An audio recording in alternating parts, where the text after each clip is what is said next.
Dags, and welcome to one of my videos. So this is a deck profile for Infernobles that I've just played. I just went 5 rounds at locals and went XO. Only dropped 2 games the whole event. So yeah, let's just get into it and show you what I played really. So starting off, obviously 3 Gearfried. He is absolutely amazing, absolute powerhouse. I would not play any less than him. Honestly, he's just awesome. See, for the starters, the connected Dolphin. Dolphin really helps a lot with the hand loop, the hand ripping strategy in the deck. So yeah, it's always nice. Knowledge is power in the game after all. 3 Renault. No idea why you'd play less than 3. I really don't. 3 Oliver. Oliver is amazing. It's an extender, it's a tuner, so yeah, and obviously it makes it, if it's equipped to something, a warrior can't be targeted, so that's really good. Only 1 Ogier. There's no need to play any more than 1, to be honest. That with the Renault, obviously, to send the Gearfried, get the Gearfried back, but this is searchable, so yeah, you play Chalice and Durendal. Very, very easy to find it if you actually need it and want to go about that. 1 Astolfo. It's just an extra extender.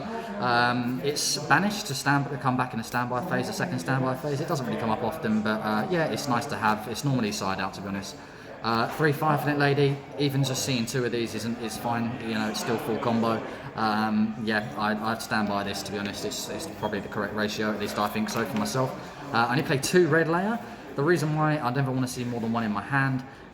So if I do see 1 in my hand, special it. And basically the idea is, you'll see I play Tatsunoko, so the idea is search 1 of them off of the Isolde and basically then just go into Borrowed Savage after that. So for the tuners, 1 Gemba, Fire Warrior, nothing much to say, Lion and the Jet. Some people play Violon Sphere. I'm not really a fan of that, to be honest. I feel like that's better suited maybe to the Ignite build, but I found that was enough. And to be honest, I don't need any more tuners to brick. So yeah, so going on to the spells, then we play 3 Heritage. That's just brilliant. It searches all of your Infernobles and your Durendals as well. So yeah, big splash card. 3 Talents. To be honest, these are brilliant. I will say they're brilliant, and I think they're really much needed in the deck because basically, obviously, you do get hand trapped a lot, and that's the idea, is trying to bait out hand traps. And it also goes with the hand rip strategy as well, because you know, if you've still got enough extenders after you've been hand trapped, have a look at the hand, take a card.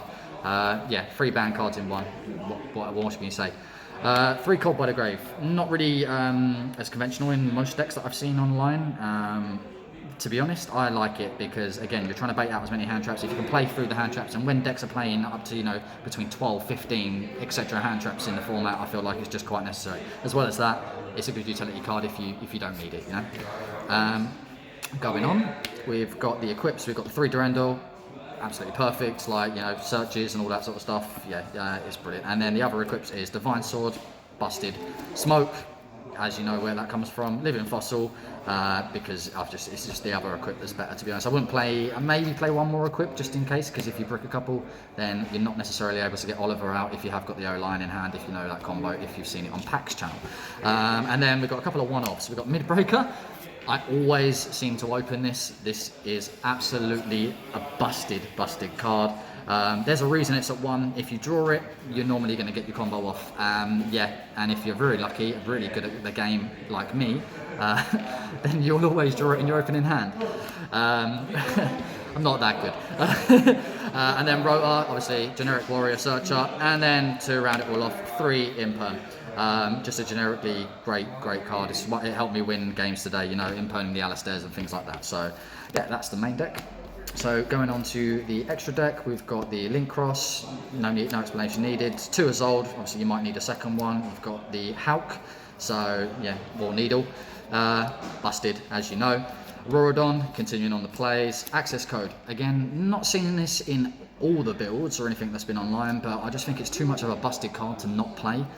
You can't respond to it, and it's just a wipeout if you do get it out, yeah? Formula, don't really go into it too much, but obviously if you've got the Oliver and it becomes level 1, things like that, or you've got the, you know, you stopped on your Hulk play, then at least you'll be able to come back. But yeah, it's just another extender. Metal Marcher is pretty much in every synchro-orientated deck. And then you've got the Tatsunoko for the Borrowed Savage play. You don't always have to go into this, but it's a brilliant play to do it, yeah?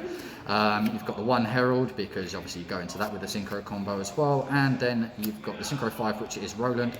Roland's brilliant, and I just feel a bit disappointed that he comes as a common. yeah, he deserves a rarity bump already. He's a brilliant card to It have is in the deck. crazy how that's not at least super, if not ultra. Exactly. We've got Coral Dragon as well. Coral Dragon, I don't really go into it too often, but I mean, sometimes you need a 6, and the fact it's a tuner, you can draw a card, you know, it helps. It can help you extend even further. We've got the Omega, so Omega's good as well, because obviously it can be sent off of Maximus and things like that, and you can help like recycle your cards. You also do go into it, helps you go into Charles and things like that.